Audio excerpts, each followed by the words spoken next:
All eyes are on the prize as our highest flyers here in Stage 2 of the Overwatch League vying for supremacy in our Stage 3 playoffs. Welcome back to the Blizzard Arena for a second day of our playoffs. I'm Mitch Leslie, joined by Matthew Morello, and we have two matches here with a couple scores to settle. Yeah, and I think this first match is going to be a very close competition between the Shock and you have the Seoul Dynasty on the other side. You see the playoff bracket where we are right now. The Titans took care of business against the Outlaws. The Dragons took care of NYXL. All the Atlantic teams sent home. We just got Pacific teams left here in our Stage 3 playoff.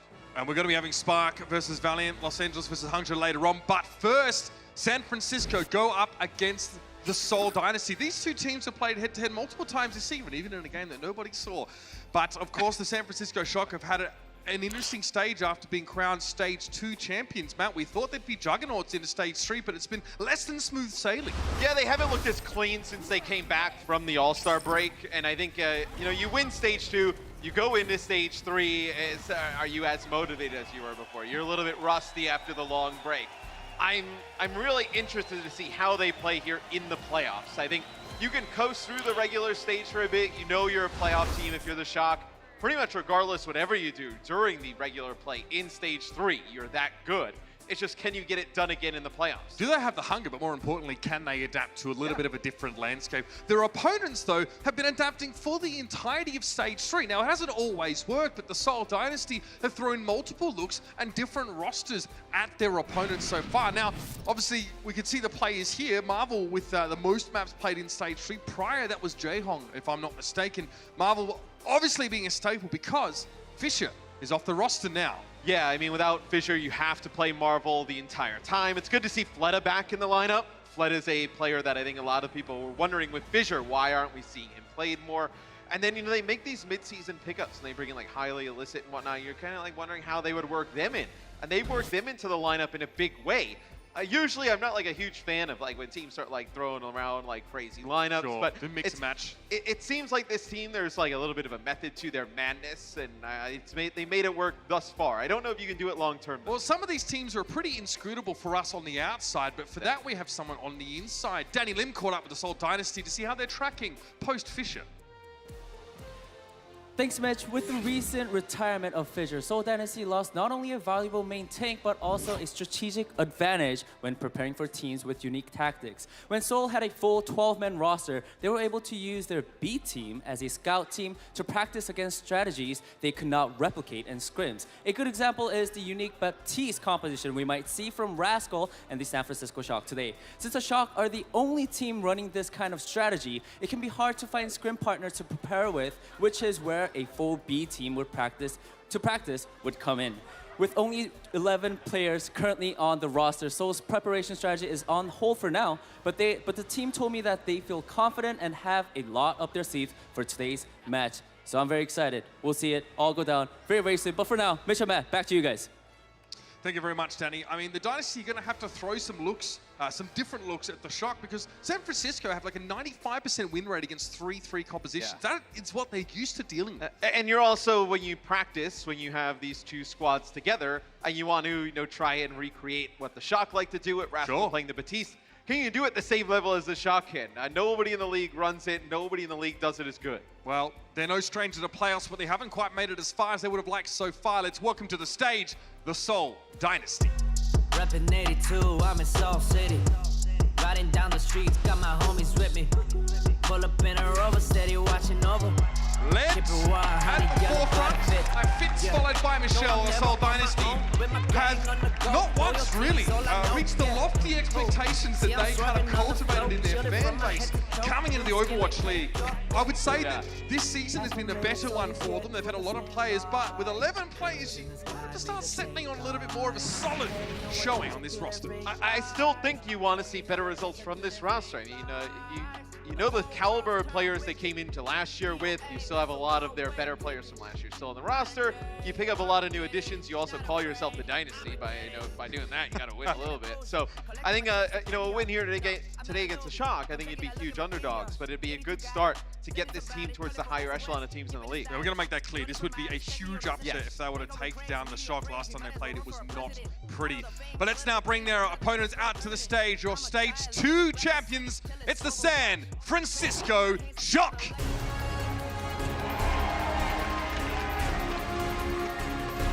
Plenty of bodies in the crowd representing the Bay Area, and so are these lads. Led by Moth at the front, and this is a team that has shown us a real solid offering. Their 3-3 was dominant. They've had to adapt this stage. Losing to the Houston Outlaws, not a great look. Also dropping a game to the Chengdu Hunters, a very close one. But San Francisco definitely shaken off Kilter more than once. It's weird, like you kind of look at the Shock and, you know, from the start of the season to now, you would view them as the second best team, I think, or even the best team kind of argument. But they don't feel like that coming into this stage playoffs. Like nobody's predicted them to win, I think, the whole thing out of everyone we've kind of talked to. But I think they have to have a little bit of a chip on their shoulder. They are the reigning stage champions. You know, they win the stage last year. People have short memories, perhaps, Matt. Yeah. He's your main tank head-to-head, though. Marvel now needs to shoulder all of the load. Whereas Super has been doing that already, mate. He's used to that kind of weight to carry. And again, you can have a look at the head-to-head between these two, and Marvel was honestly looked pretty darn good. He's definitely a bit more aggressive.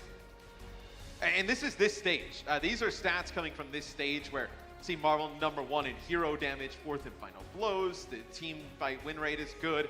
Super, I think you see they just had a rough stage, and I think a lot of this comes from a lot of Sombra comps. When you're playing against Sombra, it's really tough to continue to play Reinhardt into that. We can take a look at the map set here presented by Toyota, but I think you're going to have to see the Shock adjust and play more, you know, different types of compositions. Maybe some Wrecking Ball, maybe some Winston. Right now, all we know, Oasis in the playoffs, things change. Losing team of the map picks the next map, so we don't know what's coming next. We may not need all of the maps in the end. It is first to 3 in this series, as you can see up at the top. A little bit different to what we normally have through the regular stage. So Dynasty, good record on this map. They're 6-1. The Shock also no slouches. We're going to be heading into Oasis, our control map, to begin things. And the Seoul Dynasty and the Shock have played playoff Overwatch against each other. They actually played a tiebreaker in head-to-heads. We were the only ones that saw that. Yeah, you guys didn't see it. You didn't miss much. The Shock just sent the Dynasty pack in, but here we are, out of the gates. Oasis time. Yeah, Choyobin coming out of spawn on Widowmaker just to try and get a shot. The Pharah coming from long range. So the Shock, they see damage dealers on the other side. They're going to go out with the Winston version of the 3-3. I think the one criticism you can have of the Shock, if they've been one of the teams that has not experimented with a ton of different comps throughout the stage, but I think you'd kind of almost be like nitpicking in that scenario because they're so good at playing 3-3. Big changes affect the top teams the hardest sometimes. Here comes the push from the San Francisco Shock, though, and Michelle has no sightline. He's been shoved out of the way by Choi Kyobin, who did get hacked and now is playing on the low ground because he has no choice with the rest of his team. That barrage is ready early, as it often is for Pharah at the start of this control match. Michelle's going to drop straight in. There's going to be a defense matrix. There is a bit of that damage is mitigated, but Sinatra is still taken down. And a big part of the Shock's damage battery is expired. And it's hard. When you allow the Pharah to just constantly get poke damage there and build up that rocket barrage, you know, the Pharah gets 1 or 2 kills, and that's the fight. You have the res right available for Marvel. Seoul Dynasty will control the point first. We'll see if the Shock decide to make any changes. At least for now, going to stick with this Winston-based composition. But if they can't jump onto a target and take that player out quick, it's going to be tough. You would look at the comp that Seoul's running and say, hey, jump onto Jaehong playing the Ana. But you got the Brig back there as well. Long fights are very bad for San Francisco. EMP and Barrage are 2 big threats that just get worse as time goes on. Fitz drops in. Big EMP connection, trying to go for the manual hack on Violet, but Bardic Grasp is sufficient to interrupt Fitz. Now the Shock are essentially in disarray. Only in the last flatter, the Dynasty were able to keep pushing on. And the Shock need to find a way to take either Fitz or Michelle or both out early in these fights. Yeah, and they use a nano boost towards the end of the fight, and that's going to be to build up towards another rocket barrage, so it's a little bit late. They do build the barrage, but maybe that's because if they lose a point, they're going to opt to switch off of this to maybe something with like a Reinhardt basis. The Shock, you're still working on a lot of these ultimates. I mean, they haven't been able to get up close enough for the Dynasty to charge them. That's the issue. Graviton Surge would have been nice to have last fight. Fitz just used EMP. We're already at 70% to another one. Here comes the dive, though. Super in with a Zarya bubble. Marvel going to try and block the way, so follow-up will be difficult. Minefield now dropped over half of the point. Michelle has another barrage here, and the Shock have to know this. They have to be very careful about how they set up. Violet could fade away if a barrage comes his way, but Michelle trying to head to that high ground. Super drops in with the nano boost now, but Marvel's already taken down. Shoykyoben, here's the barrage again! And the Shock had just not had an answer to this play. Shoykyoben wasn't in the fight, Michelle sends mod packing. I mean, this point may go in favor of Seoul Dynasty, and you're really only looking at 3 fights. And the first one's decided by an EMP.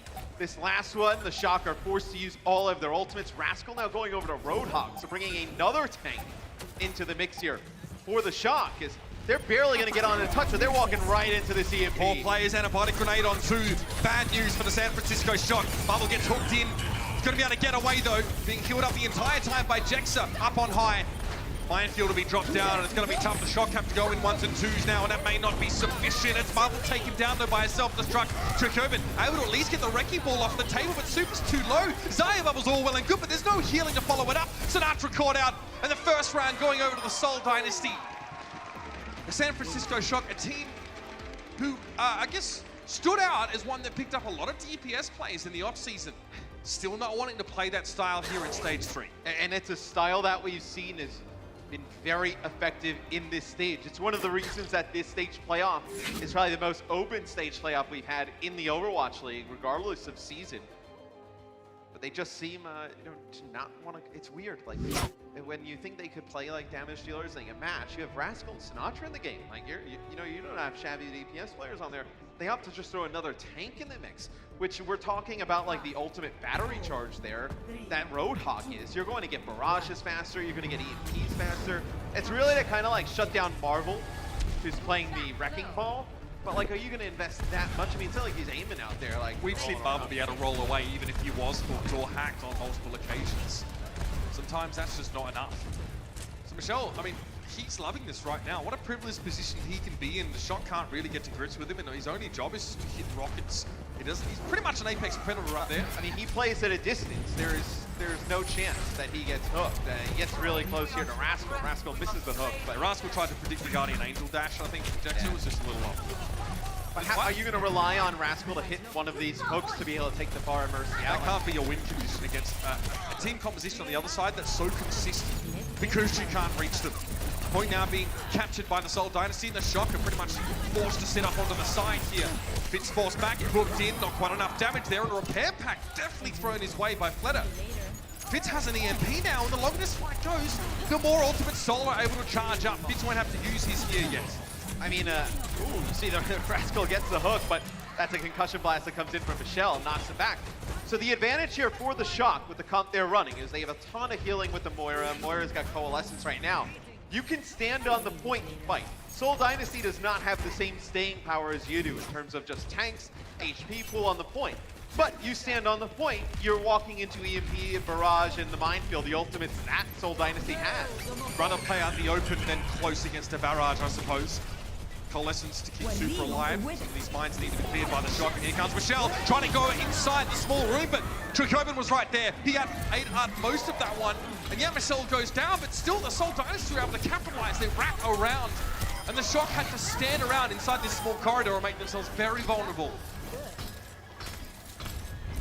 You look a little bit shocked. I am. I mean, Choyoben's just D-Mex here on the bottom, and I'm kind of like just stunned in the terms of like, the Shock, they've committed to this. We're already up to 60-something%. You still have Valkyrie, you still have Rally, EMP still available. You haven't built up any ultimates. And what, you're going to rely on Sinatra to hit like a grab here at the end? Everyone's going to be so spread out. Like you connect with one that gets Rez, right? Valkyrie. Try and get Marvel like, bully onto the point. That can't be the win condition though, as you lose Rascal here at the start. He got knocked off. That's but now they have to back up. You're going to have, this has become a one-fight game. Like the entire point is going to be decided yet again by one fight. Yeah, and Sinatra's only had one chance to use Gravis on Surge this round properly. Doesn't feel good for the Shock. You're charging the grabs in an average of 2 minutes and 11 seconds. Not enough. 95% and counting. The Seoul Dynasty sat back. They straight chilling. Shock trying to move up here, but hit by that EMP. Supra's going to get clobbered, but Mob's able to get the sound barrier out just in time. Sinatra off to the side on the point here, wondering where the heck Marvel went. It was the whole hog that cleared him off. Rascal going to create some space here on the point. The Shock finally shows signs of life. There's a blip on the EKG, but it's going to take more than that. And it got dangerous because Sinatra actually got hit by the EMP, so you didn't have the grab at the beginning, but he picks up Fitz, who's pretty low.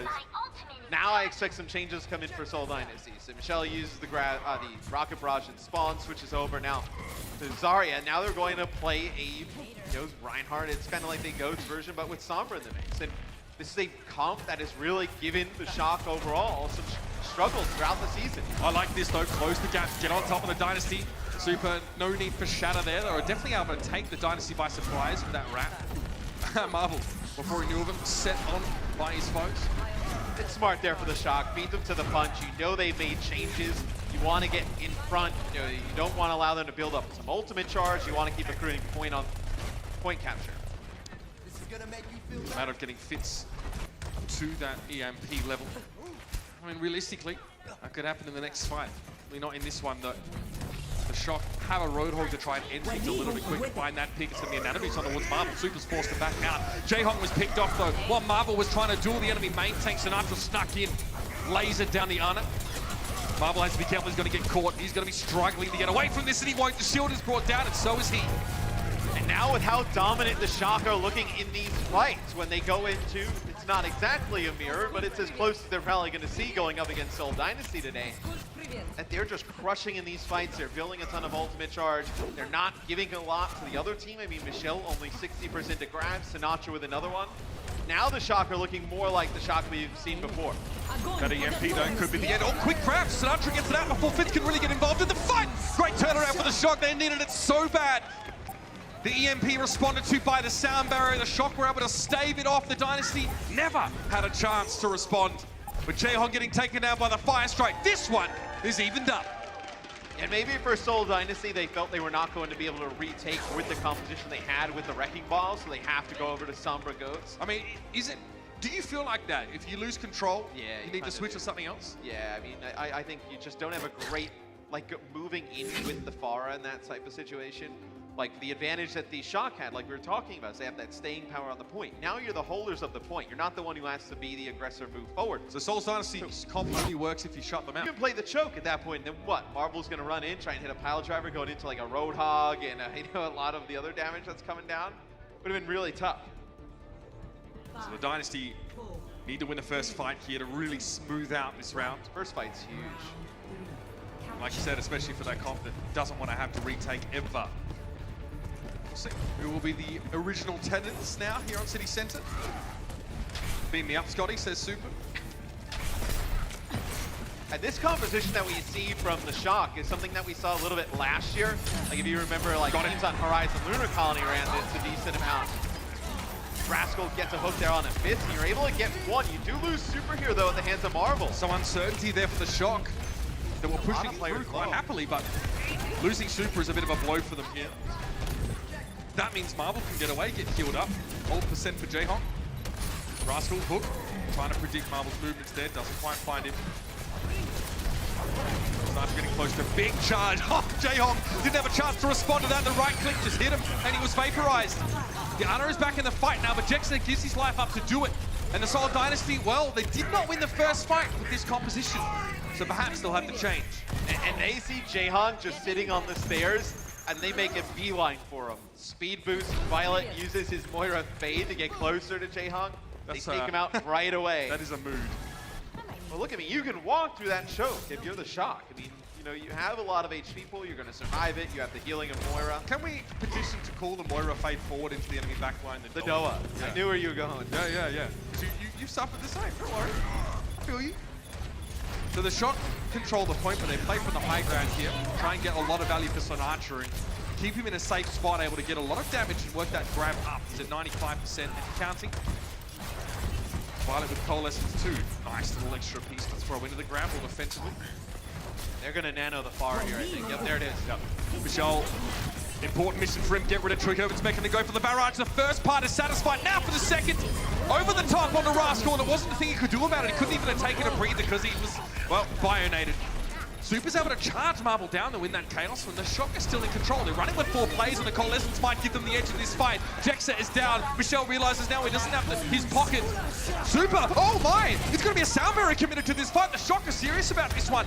Super goes down. Violet's forced to try and get back from Marvel. Violet grass won't be enough to keep him chopped up here. You can extend this point for so long that you have players coming back here for the Shock. That'll be Self-destruct. Hog coming in, self-destruct as well. Nasty EMP. Super's going to be returning with Earth Shatter, though. He's beelining from the point. The Dynasty don't really have the gumption to take this point away from the shot quite yet, but there's Michelle from that high ground. Super, the Earth Shatter. Who's it really going to connect got with? off the point. I don't know, man. I guess maybe Super might be planning a switch even. What do you think about... You could play Winston. Yeah, what do you think about... Yeah, Winston. But do you like Winston with the Roadhog? We saw the Guangzhou Charge do something similar on like Nepal, where they played like a Winston Diva with a Roadhog in play, but something we haven't really seen from the Shock, as they look pretty committed to the Reinhardt comp right now. As they're just waiting for Sinatra, Choi, and Moth to come on back. You do have Grav, landing a Grav here with everybody kind of spread out. You're gonna have Marvel probably come in, maybe Minefield over the top. Another barrage here from Michelle. He almost knocks one. No nano though, so Michelle needs to be very careful. Graviton Surge fired up by Sinatra. They're good catch. Violet come down and finish off. Michelle's in a great position to get two, but Rascal is able to cut him off mid-barrage. Now to be Marvel trying to stall the point out. Fitz to get some ultimate percentage as quickly as he can. Violet goes for a defensive biting grasp. Fitz would not have expected that amount of damage spike coming from enemy Moira, so he's not able to get away.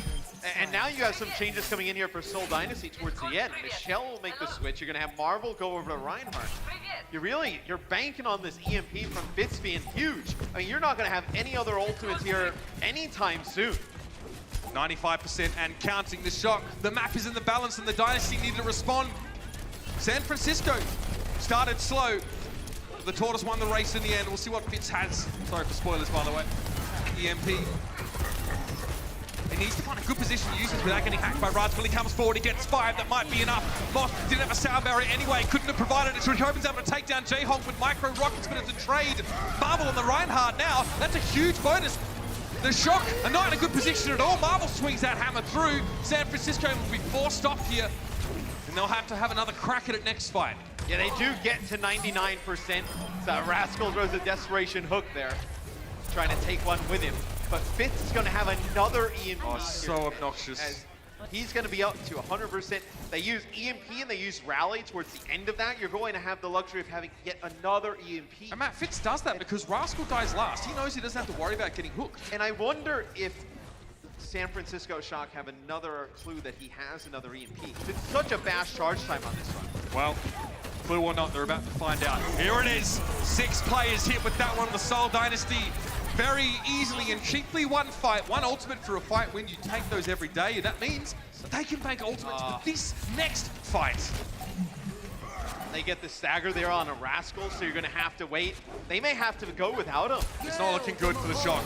The down player, they have to go. Trichoven manually hacked there. Violet with the cold lessons, and the Shock are just trying to push their way through, but the Graviton holds them in place. Not a thing that could be done. And the Seoul Dynasty will take away the first map. And Jexay makes such a heads-up play. They drop the grab, they don't see Moth. Moth was trying to go around on the flank, and he boops him as he's trying to wall ride onto the point. Sick play by Seoul Dynasty's Lucio to prevent the contest from coming in. Seoul steals map number 1. We'll see you right after this quick break. The Overwatch League is brought to you by Toyota, official North American partner of the Overwatch League. Toyota, let's go places.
That's right, Philadelphia. We are coming. And our best teams in the Overwatch League will be there too. That's right. Tickets on sale for our 2019 Grand Finals. OverwatchLeague.com. Easy as that. Get yourself there as we again look to capture history. And also that as well. Homestand as well. Why not? Yeah. Kit Kat Rivalry Weekend coming up in August. That is going to be our last homestand event for the season. Get all the plugs in at once. Why not? Actually, I mean, our games as it stands at that Kit Kat Rivalry Weekend are going to be sick. insane. Yeah. Seriously, some of the best games all season and a great venue. It's going to be awesome to hang out. So I was chatting with my stats guy, Ben. You know, I got Ben on the bat phone in the back, and I'm like, hey, so how much playtime has Rascal played on Roadhog during Stage 3? I'll give you a guess. I know you deep How much dive playtime? Yeah. 8 minutes. 39 seconds. They have not played much Roadhog, but you saw it there for a lot in map number 1. Mind you, this is also a Shock team who's had an opportunity to kind of take a week, assess what's gone on. Maybe it's been working in some scrims. Sure. Numbani is map number 2, so that is the San Francisco Shock map pick as the losing team of the map picks the next map. So that'll be their map pick here, but I found that quite interesting that Rascal, they've seen during the regular season to combat all the damage dealers with the Batiste in play. And the Shock, we will not have Super on McCree. Sorry, guys. I've seen him play it. Oh, so have I. No, not in the Overwatch. So have I. No, he will be on that Reinhardt. It will be Rascal on the Batiste, a signature composition from the San Francisco Shock. I think Batiste, like, he utilizes the kit the best. It's a combination. I mean, Rascal's really a damage-dealing player by heart, so he gets that burst rifle, can also do a lot of healing as well. It's a good combination. You get that with the Amp Matrix, then Violet starts chucking Zenyatta orbs through it. Pretty strong. The amount of times I've seen him just Amp Matrix himself and go for a DPS push, that's quite fun. Immortality Field thrown down by the Shock. They need to drop as some of them were knocked from the high ground. And they're going to go back again, try and round up, but this is all Fleta will do. The same that we saw from Michelle in that previous map. Get barrage as quickly as you can. Hope the Jaehong has a nano for you, otherwise YOLO, try and get 2 for 1. Shocker trying to take the high ground here. I don't think Marvel wanted that part. The way this map is, Mitch, they can't kind of just run at Jaehong like they did on Control. It makes it very difficult to do. That'll be 1 tick of progress that goes to the Shock. Marvel's trying to kill Rascal right now in the 1v1. Yeah, look at this. He's going to win it out. You better believe your boy. Zip him up. Oh, man. That is so rough for Marvel. And now Rascal gets to sit up on the high ground. Oh, Michelle take him down, and that will be it. Rascal, of course, was like, 4 kills in that fight. 4 final blows, why not? Zip him up. But that's the power of Batiste. Like when you have when you have Brig in the game, like Brig in the close quarter scenario can put down a decent amount of damage. But like when you have a combination of like the Batiste plus the Zenyatta, that is a ton of long range damage. Like where the Reinhardt comp struggles against damage dealers is in that long range poke. Like it's not exactly even when you bring the Zen and the Batiste into play, but it closes the gap enough. Bro, right there in the first fight, you see it makes a huge difference. It forces Seoul Dynasty to move off of that comp completely. Seoul Dynasty now forced to play from inside. They do not want to push out at all. They're going to get grabbed. And this should be an easy fight run for the Shock. And look, this Dynasty are letting this payload just move, so the Shock are happy. The further they let it go, the better. Marvel's going to get nano boost to there, mostly just for the damage reduction, if any. But losing Michelle kind of renders that nano boost pointless. And you don't feel bad investing the Transcendence in there. You know they're not going to use their EMP. Michelle, now playing Zarya, was on Diva. You know he didn't have an opportunity to farm some more ultimate. Look, so you know you're going to be even in terms of grab charge, and then you can get back pretty quick to the Transcendence. This is a snowball scenario. Yeah. This is why the Dynasty don't really bother contesting it. Fitz thrown in, unlikely there'll be any more resistance here. The Shock pretty much get that entire second phase of the map for 1 fight, and it was just a grab that locked it up. And it wasn't even like if you're Seoul Dynasty, like, oh man, like, at least you got them to use their grab, right? Then maybe you come back and contest. Here's the EMP. Great EMP. Moth had sound barrier as well. Yeah. Great turnaround, and Seoul Dynasty have a chance to stabilize here. Now, if they tried to fight in the previous fight with an EMP or something similar, they could have just made the snowball worse. So fair enough to concede that second checkpoint and come back after. It's also, if you're Seoul Dynasty, you need a fight. I mean, your best chance to use the EMP is like whether in the tunnel or right as they get around, so why give up even a little bit more payload progress? now you have some map control here if you're Seoul Dynasty. In this area of the map, I was just going to say, it gives Fitz a large area to roam here to try and get some pickoffs. Fitz loves it. He plays from the balcony, gets a bunch of damage. If you start shooting an enemy's end and sees the Shock aren't really responding, he'll drop down and commit fully. The Shock, though, did not use Shadow or Beat yet. In fact, on this entire map, I think they've been holding it. So the Shock have a lot to work with now. Graviton, Implication Matrix, this is gonna hurt! Here comes the Shadow from Marvel, though. He's trying to stave off some of this damage. He's trying to push ahead of the Amp Matrix, so he isn't subject to that extra damage. So far, not so bad. His shield, though, looking worse for wear, and the Dynasty have to give a bit of ground here. Jaehong backs off in the wrong direction, though. He goes up the stairs. The rest of his team goes stage left. And that hurts big time for the Seoul Dynasty. And it's such a good immortality field from Rascal. It's put around the corner, but it still clips over where the payload is. No worry about anybody dropping there. He is having a sick map in general so far. That's why there's such a great composition for the Shock. Graviton surge now for the Seoul Dynasty. Finally, they're getting involved in this one, but a defensive self-destruct over the top. Are they aware? They are. Marvel throws up his shield. Immortality field thrown out, but now the Shock are going to get triple hacked. EMP from Fitz comes out, but it may not matter. Trichoban Violet pushing him with the damage. The sound barrier was there this time from Moth. Michelle gets caught in grab. There's no way he's getting away from that one at all. The San Francisco Shock. That is what we call a salty run back. That is the Stage 2 champions, San Francisco Shock right there. They run through the map. It is their map pick on Numbani, but they complete all 3 checkpoints, 315 in the bank. Really strong offense. Rascal on the Batiste made a huge impact. Seoul had no answer for it. We'll see if they have one on offense right after this. Coca-Cola is the official refreshment of the Overwatch League.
It's rare enough to see the San Francisco Shock down a map early in a series, but they've managed to bounce back and look a little bit more like themselves thanks to this man on your screen, Rascal, on the Batiste. Yeah, no one doesn't like this guy. I mean, we're talking during the break. Like, why don't we see a little bit of that on the first map?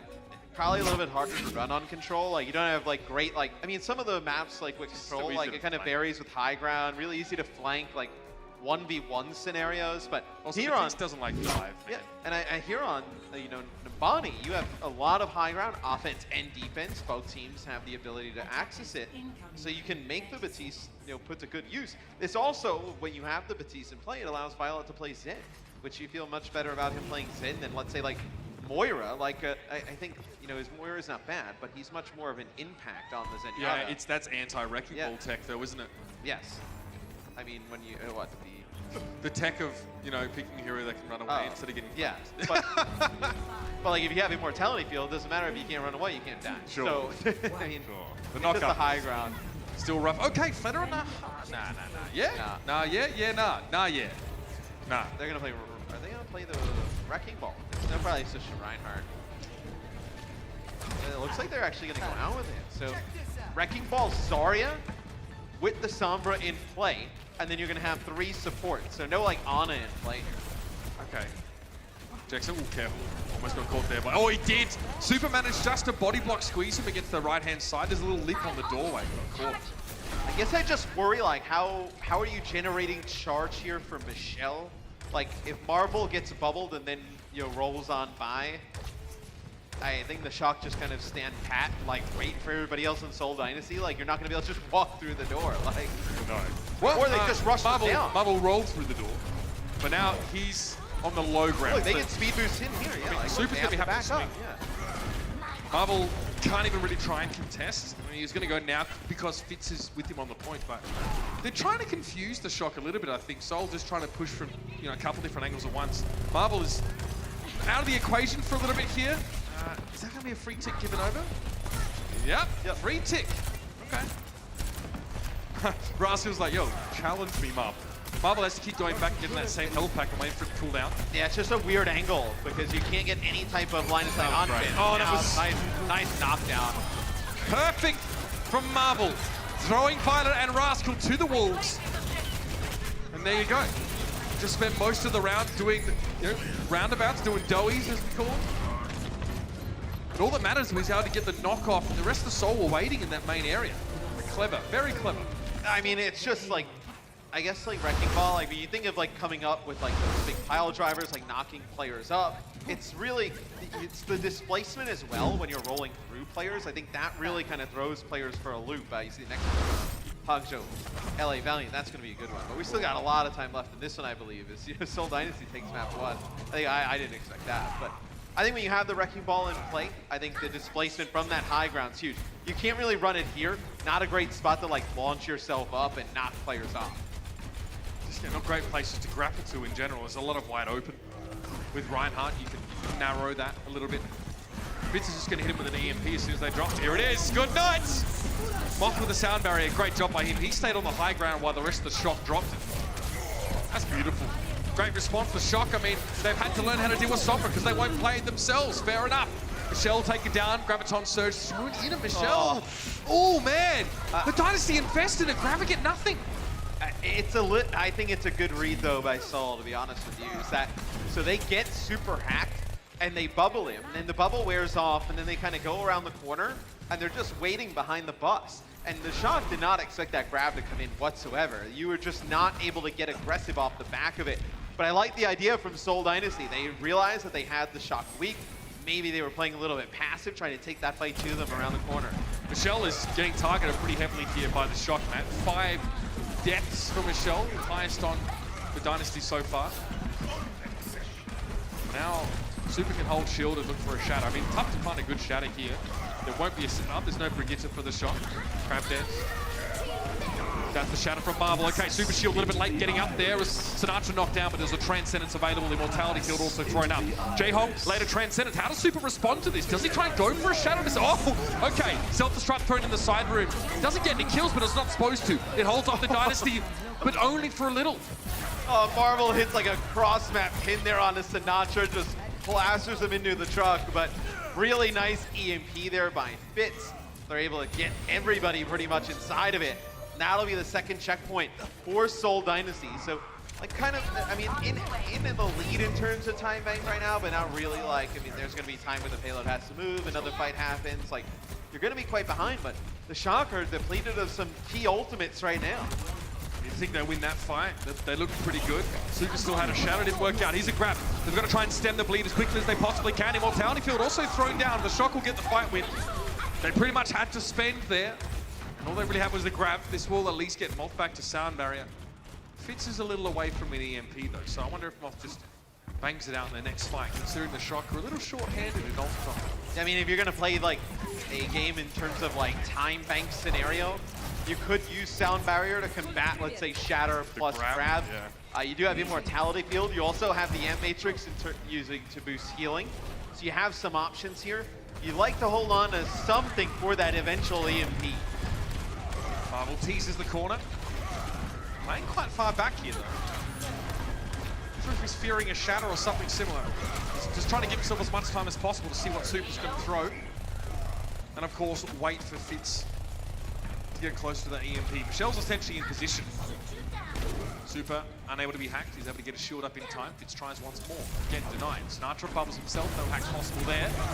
Here's Michelle though. Now he's charged up. Now we're starting to see the Seoul Dynasty leaning a little bit more, but the Shock have had time to build up some of those key ultimates. They had a hide. Oh, okay. Amp Matrix. Now, good You're chat not up. There's no following up. follow-up. Yeah, interesting there. Some crossed wires for the Dynasty. They knew they weren't going to fight with an Amp Matrix on the Shock side. And Choi wasn't close enough where you're going to be able to make a play happen. Be the grab that comes down. Ooh, Sound barrier early here. beat.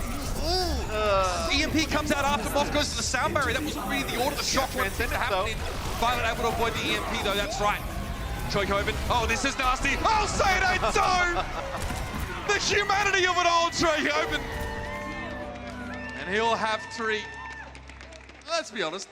Maybe a slight overreaction from the Shock. That was a lot. And they play Rascal and Violet so far away that, like, the EMP comes down. You did not connect with Violet. He's there to land that big Transcendence. Maybe it's a way in where you gave up Beat. You traded Beat for EMP. You know they were going to come out and use it once the Beat came down first. Aggressive rally, but Marvel needs to be very careful. Took a ton of damage. This is where the Seoul Dynasty is supposed to be playing aggressive, but Marvel just ate a face full of deeps. Oh no, another amp field here. The Dynasty have to push forward. They need to get on the other side of that amplification matrix, and they've done so. Great work from Seoul. They push up. Jexa sends them forward with the speed boost. Sound barrier also there. That's how you have to respond to that ultimate. Yeah, they speed boost, and then it's also a biotic grenade from Jaehong that connects onto Super, so he's denied any healing. Oh, that's They so push nice. up, they land another biotic grenade. They're not able to finish anybody off, though. Grab him in the doorway, Michelle thinks, but Super's able to get onto the payload. The grab's still fine, though, because there's not going to be anyone there to keep Super alive. Transcendence here into the Graviton Surge. Shuikoven though, Sinatra, he gets EMP. That's not ideal. He'll stand inside the amplification field. The immortality field, should I say, but that was hacked. It wasn't operating properly. Moth hits a sound barrier from the back. Rascal once again will be called upon to try and deliver the damage to get the Shock out of this sticky situation. Michelle has to back away. Rascal gets another one. Fitz trying to pressure him down, but Rascal still stands. Jaehong across the map though finds him with a dart. But the Seoul Dynasty is starting to run out of forces here. Flatter is going to get ground down finally. And again, Batiste getting 2 crucial kills. Rascal decides to do the job himself. The Amp Matrix, 2 fights in a row, makes a huge difference. As we'll have to see if Seoul can even get a touch here. It's going to be very close. Players coming underneath the underpass here shortly. One more chance for the Seoul Dynasty. The Shock are looking solid here. Transcendence going to be available for Violence. Dynasty don't have much to work with here. Marvel, that's a fire strike. Fitz has to back away, he's a little bit low, he gets the sound barrier though, and Sinatra's gonna let the grab go across the map. Fletter's caught in there, as is Michelle, and that won't last him long enough. Choiko with insult to injury, throws inside the self-destruct, and Fitz will fall. Transcendence and Celebration as San Francisco have evened the score. The biggest difference for me is the Batiste that comes in from Rascal. It's a big adjustment from map 1 to map number 2. They control the high ground with the Zen and the Batiste, and they get a map win. Gotta be happy with that. If the San Francisco Shock, a shaky start, but you get to choose the map and you're able to win it out. The Batiste definitely coming up clutch. We got more Overwatch coming up on the other side. The Overwatch League is powered by Intel. Game, record, stream without compromise on Intel Core i7. And by Omen by HP, the official PC and display of the Overwatch League.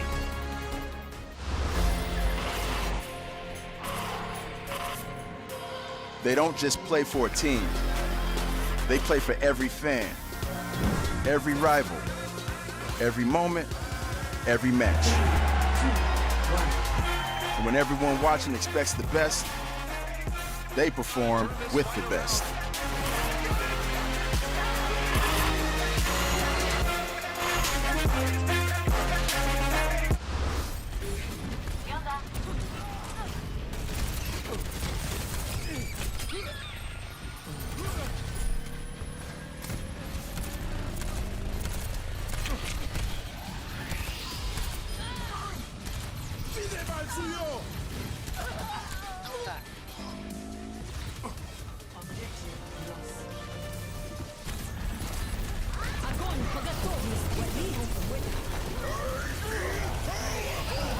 Into the iris.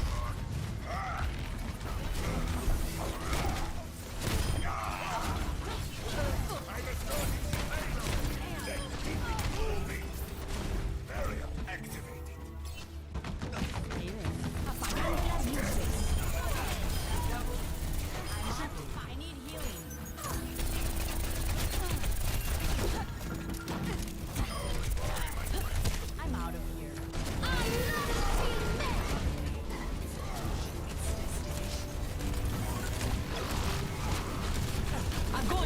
Into the iris.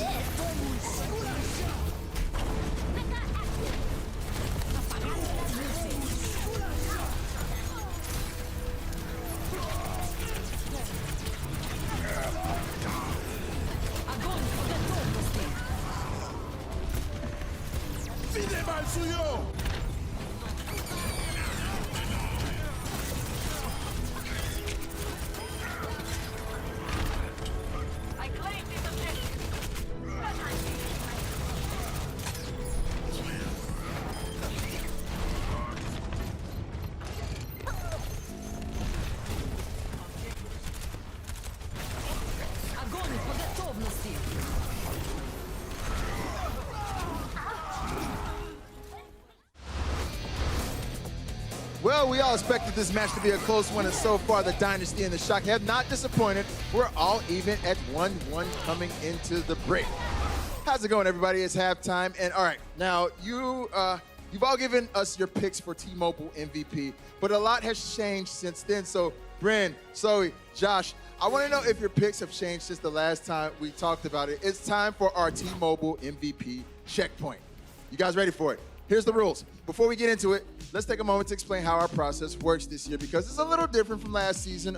On July 25th, we will reveal our top 5 MVP candidates who will be nominated by the GMs of all 20 teams. And once we have our top 5 locked in, you guys get to vote on which player you think deserves the award the most. You can vote on Twitter using the hashtag OWLMVP and the player of your choice, or through our new voting system on Twitch. The winner will be decided by your votes, as well as ballots from the media, members, coaches, casters, and analysts. We'll announce the winner during the season playoffs here at the Blizzard Arena. So, Zoe, let's start with you. Can you share your top 5 MVP candidates, and maybe let us know any sleepers that we should be watching out for? Yeah, sure. So a little bit has changed in my list. I still got Sinatra in there. Fury also still part of that list, as well as Adora. However, I did add DM and Twilight. Okay. I mean, I guess I don't really have to explain either of those 2 picks. Not really. They're still very reasonable picks. DM has just been so very impressive. He and his whole team really stepped it up in their last game. So, you know, it would be a shame not to have it in my list. I might change that list again, like tomorrow, or maybe the day after. But for now, he's definitely a top candidate, not just for his amazing Widowmaker, which we saw popping off time and time again. Also, his stand-up performances on Tracer, and his Sombra actually looked pretty darn good as well. So let's take a look at some numbers even. Pretty good. Yeah, so he's ranking top 3 in all the major metrics we have. Yeah, above average. Pretty hard. It's way above average. He's an actual beast. It's not really much you have to say after seeing that speaks there. for itself. All right, well, Bryn, what about you? Who are your picks? Yeah, I mean, I wasn't here for the last T-Mobile checkpoint where we were going for our list, but my list is pretty standard as well. I've got Choi Hyobin sitting at the top right now. I've got Slime. Top? Yeah, Choi Hyobin is my #1 pick, honestly. Okay. Slime, Gushway, Kareev, and DM, and I think these guys are the ones to watch as it stands right now. Each winner you can make a case for each and every one of them, but Choi Hyobin in particular as well, I want to dive in on why I think this guy is so good. I think he's been the most consistent member of the San Francisco Shock since he's been on this team, realistically speaking. And he does a lot as well. A lot of the play around San Francisco Shock, what made them so dominant was Choi pushing the kind of metagame as well with the triple time triple support. He does a lot as well to mitigate the Sombra play these days as well.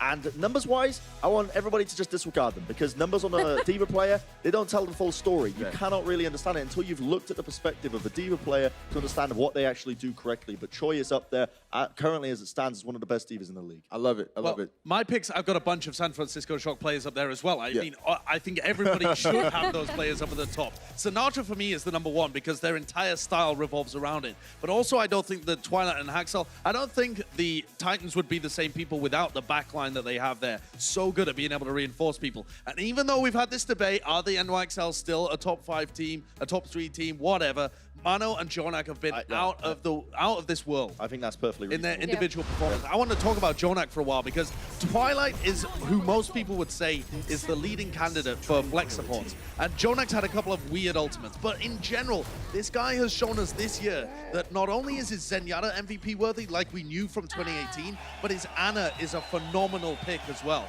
And I think people are overlooking him because he was a 2018 candidate, but his ranks on Ana are freakishly good. This was the hero he made his name on, cut his teeth on coming up the ladder, and you can't disregard him just because he has the trophy before. I mean, he should be a strong candidate for lifting it again. I love it, man. That's some good stuff right there. And for all of you at home, we want to hear from you and what you think as far as who is MVP so far. So use the hashtag OWLMVP and get ready to cast your votes in just a few short weeks. Now, guys, let's go back to the first half. We just saw an amazing first half. A lot of talk coming into this game about how the San Francisco Shock would do against Sombra. How do you guys think that they fared so far against the Dynasty? And I'm not going to lie, as we jump into these highlights, I was really questioning actually the map pick from the San Francisco Shock. Because they were the highest seed coming into this. It was their choice to pick Oasis. It does not seem like it would suit them very well. Now, granted, Seoul threw them a bit of a curveball with this composition. They haven't been playing it much, so it's understandable that they wouldn't expect them to run this. But still, I thought the Shock, they were running the same stuff over and over again. They won this round on University, which they should have, but they just seemed like it was an uphill battle. But even there, it was close at the beginning, and we were all sitting there questioning, like, okay, so you're going in with that quad tank kind of composition, and what's your real goal here? Like, who are you trying to focus? They had to rely so heavily on those hooks to actually land, and they also had to rely really heavily on Sinatra actually getting enough charge, which they in the beginning really didn't. He was on like, what, barely 25% average energy up. That's not very much. And I think the big difference between that and Numbani, the next map that they went into, was that generally speaking, they've been good at pressuring out the Sombra, but they haven't been very good at dealing with the DPS. And you saw throughout this map when they were playing that on their first point attack, Rascal on Batiste has just been amazing, amazing. And they've really kind of solidified this style, where they get great use out of his amp matrices, the immortality fields are generally really on point, and they've pushed the Sombra out of the equation so that it's no longer an issue they have to deal with. I think they only died to EMP once on their offense. Yes, this was the one of your talking points actually, Josh, was how are they going to be shutting down the Sombra, how are they going to be adapting. That second map was pretty clean for them, honestly. I think Choi pre-firing a lot of the off angles. Fitz was getting denied constantly as well, not really being able to build up his EMP, so definitely a way better showing from the Shock. Indeed. You guys are sticking with your picks now going into this second stretch of the match? Oh, yeah, absolutely. Yeah? Any changes? Probably stick with it, honestly. I'm still feeling it. Yeah, I think the San Francisco Shock can take this one. All right. Well, guys, we got another entertaining half. The conclusion of this match coming up is the San Francisco Shock and the Seoul Dynasty coming back at you right after the break. The Overwatch League is brought to you by T-Mobile, now connecting 99% of Overwatch League fans. Catch your league on America's network, T-Mobile.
Into the iris.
Some of the best teams in the Overwatch League are characterized by being able to field compositions that no one else can do quite like them. San Francisco Shock is one of those teams. The Batiste comes in off a Rascal in that second map, and Numbani is easily wrapped up by the Shock. Yeah, this is such a interesting series to be tied at the half. It's one where if you looked at our playoff bracket coming in, you didn't really expect this one to be a huge match, and you thought the Shock would just roll on by. Sure. They are defending champions. You see, you already have the Titans and the Dragons. I mean, the Shock would not want to see. I mean, you have to play the winner of the Spark or the Valiant. I mean, the Spark and the Valiant probably preparing for the Shock. We have a California Cup rematch potentially in that semi-final if it goes there against the Shock. Either one of those is dangerous for the Shock or Dynasty. I mean, you could have a world in which our bottom seed and then the top seed left is the 2 seed. Everybody else in between kind of falls by the wayside. But I think you expected a little bit of craziness in the playoff bracket. I would have said the 2 matches I felt best about going into the first round were this one with the Shock on top and the Titans against the Outlaws. Sure. The Seoul Dynasty has really showed up in this series. Yeah, I mean, even this series, the one that should have been a little bit more clear-cut, has been anything but that. And that's because, honestly, the Dynasty have just not really put pressure on the Shock in their previous head-to-heads. We've seen 4-0s out the wazoo every time they kind of go head-to-head. The Dynasty seem a step behind, and now a Dynasty who is ostensibly weakened by the departure of their player and now the inability to field that second distinct roster is actually looking better. It looks like coalescing around that set 6 players is actually doing more good for them than harm. Yeah, and I think like the desk said, we kind of noticed it in our cast on Numbani. When they were playing Rascal and the Batiste, they looked like a completely different team as opposed to on Oasis. They start off on defense here on Volskaya. You can definitely play the Batiste here, control the high ground. San Francisco Shock gotta feel good about this composition. The Dynasty, again, they play with this interesting sort of 2-2-2 composition, right? You got 2 damage dealers, you got Marvel and Michelle with the tanks. This is not a commonly picked setup. Yes, we did see them run even something weirder at the beginning where they played this with a 3rd support. They got rid of the Diva. They played a Brigitte, which usually you just add another damage dealer. That'll be Violet who takes out Fitz here first, so you lose your Sombra. You're really trying to coordinate a lot of the playmaking around the Pharah and the Sombra. Pretty classic setup here for the Shock. Defensively split some inside the Mega Room and some inside the bunker right adjacent to the point. Getting the pick on Fitz relieves a lot of pressure, though. It means that it's not a ticking time bomb so much. Fitz and Fletter, they're the 2 players that Seoul need to get ult percentage on, and they need to get damage. That's why the Shock are playing inside here. Make it costly, make it take long. But not many players on the Shock have got damage done. Sinatra only 40% on his grab. Might be again up to Rascal. I mean, Seoul just kind of messing around here down by the Mega. They had 2 players split off on the point, 1 hack, but there's no damage that was able to go down on them as Sinatra and Trigoman have controlled the point. There it is. Fletter's going to drop in. There was no trick open to save them. It's 4. Yep. Fletter knew where he had to be, and Trick Open looks around with dismay. He can't be everywhere at once, but someone had to stop the barrage with a nano boost. It was never going to happen. You actually couldn't sit in a worse spot against the rocket barrage on point A. Maybe the middle hut here, but it's just as bad as... Did you see that immortality field appear and then disappear really quickly? He had, I believe he had the nano boost at the time as well. Yeah. Jackson, he's going to go back and change. Pop Valkyrie goes all the way back. So maybe they now just go, okay, so they're going to play, do you play this? They played the Zarya and the Wrecking Ball on the previous map on Numbani. Do you stay on it? Do you value Minefield? It's a high impact ultimate here to split players off on the point. On a point like this, it's quite likely. Especially because if you're playing Reinhardt, there's always a chance your shadow gets blocked or you just get, booped out of the way, stunned up, what have you. Marvel just likes the flexibility here. Sinatra to the high ground. Not a lot of charge yet, and this fight's about to begin pretty quickly. He needs to find a way to get it. Early crowd comes out. He just wants to cut this one to the quick, and that he does. With Fletter and Michelle out of the picture, the Dynasty will have to pull their troops. Yeah, and they know there's no big support ultimate on the other side. Like Jexay had used his Valkyrie, switches over to Lucio, and Fleta makes a change as well. So you know you can get that grab down. If you connect with a player or 2, you're going to be able to go in, clean those kills up. That also allows them to build up from other ults as well. So what Seoul Dynasty is trying to do is they were trying to put pressure on the point, get the Shock to drop, but the Shock are not going to fall for that because they're going to walk into a EMP, Biotic Grenade, a Minefield, a lot of ultimates to to take advantage on that. That'll be the minefield to open things up. Good coverage that most of the point is rendered impassable for much of the shock for the time being. Super went for the shatter. All he was looking for was Marvel, and he caught him. It was able to be the finish there for the rest of the shock, and that's big. Some teams are even using gravitons to try and shut down wrecking balls. So getting one for a shatter seems pretty darn good. You're gonna have to back out of your Seoul Dynasty. I mean, you're already like pretty low in terms of like point staying power against this comp. I mean, when they're running 3 tanks and 3 supports with the healing of Batiste, it's very difficult to just kind of fight this on the point without the Wrecking Ball in play. Wrecking Ball goes up top. Marvel lands a ground pound. They're going to use the EMP. Interesting. They get rid of Violet. Mott's going to get a sound barrier. Fitz really focusing down the enemy Zenyatta. They knew he had Transcendence, and that's off the table for now. Violet will return, but there's no one there to help Super. That's 2 now down for the shock. San Francisco starting to run out of numbers. They get rid of Fitz here, but he already delivered the payload. He already got the EMP off. Michelle has to back away now, and then self-destruct. He's looking to clear some space. Great placement. That would have hurt anyone around the corner. Marvel rolls straight back in. Super is returning to the fight now, and Violet, of course, was able to get that Transcendence away. And I'm surprised. Oh, and I was going to say, I'm surprised they didn't go in and use their own grabs. Sinatra launches his right away. But right at the end of the Transcendence, they had an opportunity with 4 players alive to just come right back around the corner, get the grab late. How many teams have we seen? Transcendence used a little early, and then it's coming towards the end. You get a good grab when the Transcendence is just wearing off, and you get the follow through. They ought not to use it there. Well, they ought not to use it at all. If he throws it right into Choyobin's defense matrix. That's crushing. Look at what the Dynasty are working with now. No, nothing really. They do have the sound barrier to work with. There'll be a minefield here. Super, just flex on him and Earth Shatter the minefield to get rid of him. That may not even work. Don't take my word for it. Marvel backs away from the high ground now. The point again covered in mine. Super will swing at them. He can remove them without being damaged by them. He just needs to be careful about his spacing. That's an effective minefield though, as Choyobin gets split off and he can't go back to the point. Oh, Super's so frustrated right now. He's looking for a shatter in a moment. I think that EMP is really going to be bad news for the shock. Rastal has to go for the 1v1, and he's won those before, but Jexa this time comes out on top. The Seoul Dynasty are well set up here. There's really not much the shock can do. Choyobin will attempt. That's all he's going to be able to do. Nicely done. Seoul Dynasty peddling their own little signature team composition. And those minefields well played. You can see just how tough it is for defending teams to play around that kind of stuff. It really throws a spanner in the works, and the Dynasty will finish the map. 2 minutes 38 on their clock. Coca-Cola is the official refreshment of the Overwatch League.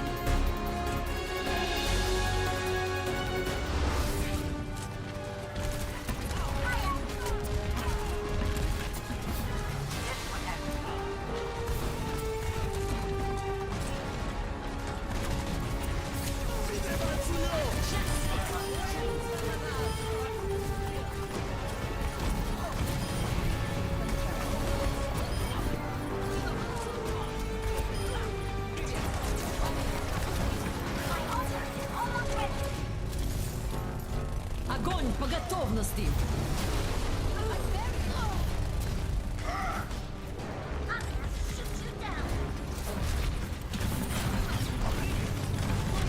Огонь по готовности! Огонь по готовности!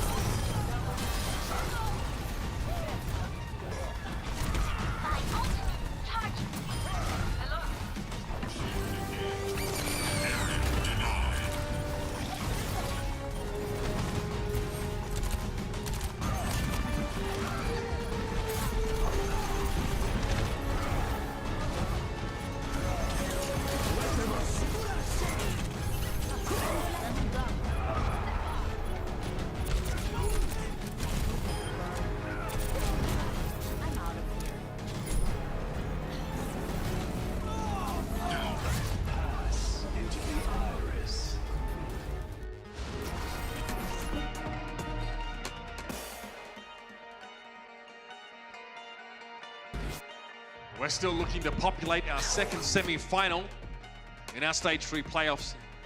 For the Seoul Dynasty, it may well be the furthest that they've gotten so far this season. The shock, though, for them, anything less than a stage title will be a disappointment.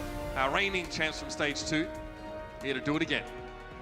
Especially with the Titans, they're kind of rivals throughout the season thus far, taking care of business already. in their round 1 matchup. They'll have to go against the Shanghai Dragons in round 2, semifinal match. The Shock find themselves tied here, 1-1 in terms of maps. Seoul Dynasty on their offense, they complete the map 2 minutes 38 in the bank. So now we'll get to see the Shock go on their offense, see what they bring to the table. With Seoul Dynasty on defense, we can talk a little bit about what they're running right now. So they're going back. They're going to have the D.Va in play here, so they're not going to run like the Brigitte with this. They're going to run the D.Va with the Wrecking Ball. Pharah, Sombra seems to be their DPS combo of choice today. So there you see, in general, this is a very new look from the Seoul Dynasty. Danny Lim, our insider, mentioned that they had some stuff up their sleeves, and perhaps this is what they were workshopping. Yeah, and it's interesting. They have like a very limited amount of time played on Wrecking Ball at this stage. And you know, just off of my own stats bank inside of my head, just watching games, a lot of that was when they would bring Fisher in. They would play some Wrecking Ball in play. So you've not even really seen Marvel play it a ton throughout the season thus far. The Shock, they're going to stick with the Batiste. It's worked for them on Numbani. They put together a pretty good defense with it as well. Oh, maybe not. We're going to go back. Okay. Do they bring out like the Roadhog again? Nope. They're going to play their own Sombra-based comp here. Now, this is the first time in this series we've seen the Shock play, you know, Winston and Sombra to try and shut down what Seoul are running. This generally has been the way teams have gone. What do you think about the support setup, though? You have Violet on the Moira in play here, so you're not going to be running like an Ana, which we haven't seen Violet play a ton of Ana, if any. He's played more Moira than Ana throughout the season, so you're going to have Moira in play maybe just for the fact that we haven't seen his Ana. We don't know how good it is. Something tells me the Shock are feeling a little bit pressured now, switching to this composition. Violet goes down. Plato just tooting across the point. The Shock have set up what? Okay, Super has set up multiple occasions that he dislikes Sombra, and he thinks that Sombra is a crutch. That's maybe some slight paraphrasing there, but trust me, he'll admit to it. EMP barrage here. You have Choi getting DMAC'd. You know what happens there? Choyoman actually occupies Fleta for a very long time.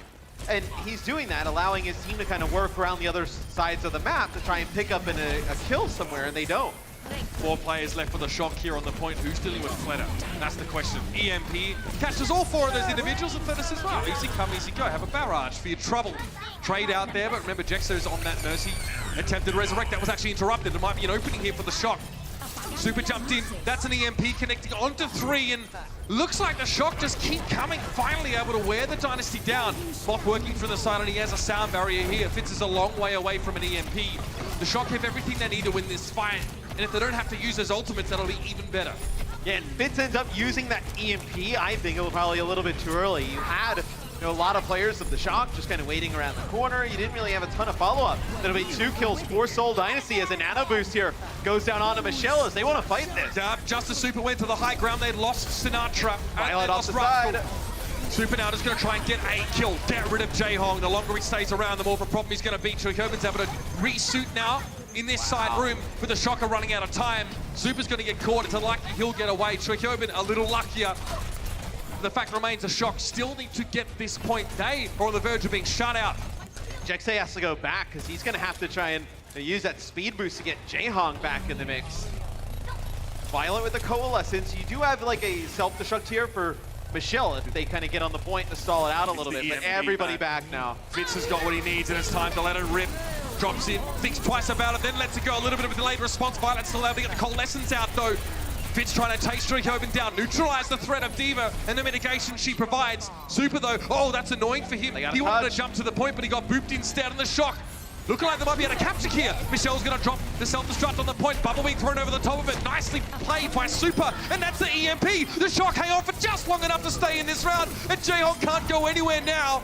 Very clever. Nice bubble placement over the self-destructing mech. And the Shock know they need to try and snowball this. Yeah, they're going to try and go for this, as you'll have Primal Rage getting up in the mix. Marvel on point, does have Minefield to use. He's going to drop it. You're also going to have a rally here used for Seoul Dynasty. Violet going down first, though. Fleta was able to catch him out and stun him up. Super trying to keep most of the Dynasty at bay here. Has a Primal Rage, but losing so many teammates just doesn't quite seem worth using it.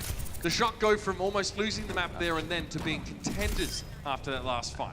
But you know what? That fight is good for the Shock. I mean, they get up, they get close right to taking the point, and you have Marvel use Minefield. Fleta ended up using Rally, and you invested really nothing, and now you're going to change your comp. to try and go and match. Okay, so we're gonna have the Shock go over to your traditional, your standard triple tank, triple support, right? No surprises there. Sombra on the other side. Sombra pretty good here on Volskaya. A lot of good health packs to control. Really easy, ability to land like huge EMPs. So we'll see how the Shock play around this Sombra. Well, first of all, they push and try and take the high ground. Speed boost sends him across the gap, and Super drops down and he gets hacked immediately. Chukoven trying to keep him alive. I mean, that defense matrix was thrown in Super's way to try and protect him. Just not enough. I mean, not a chance. I mean, you have Marvel who gets nano boosted, Super gets hacked, and he gets hit with a biotic grenade. Fitz has the EMP again. There's no level of defense matrix that helps you through that. Yeah, I mean, now you just spam the EMP through the choke, right? How many games have we seen on Volskaya, like in the history of Overwatch, when Sombra's been strong and in the meta, where she just dominates on this map? Like, the choke points are just set up so well for her. So Rascal brings out the Batiste, so you're going to try and play the Batiste on offense here once you get the high ground. Play is a strong word for it after the EMP comes out. Violet goes down. Fitz is happy to get out after that one, and Super falling briefly after means that now stagger this fight out. Rascal throws. I mean, that's interesting. Rascal essentially staggering himself with an immortality field. 1 second here or there doesn't really matter, but the Shock are already behind the 8 ball.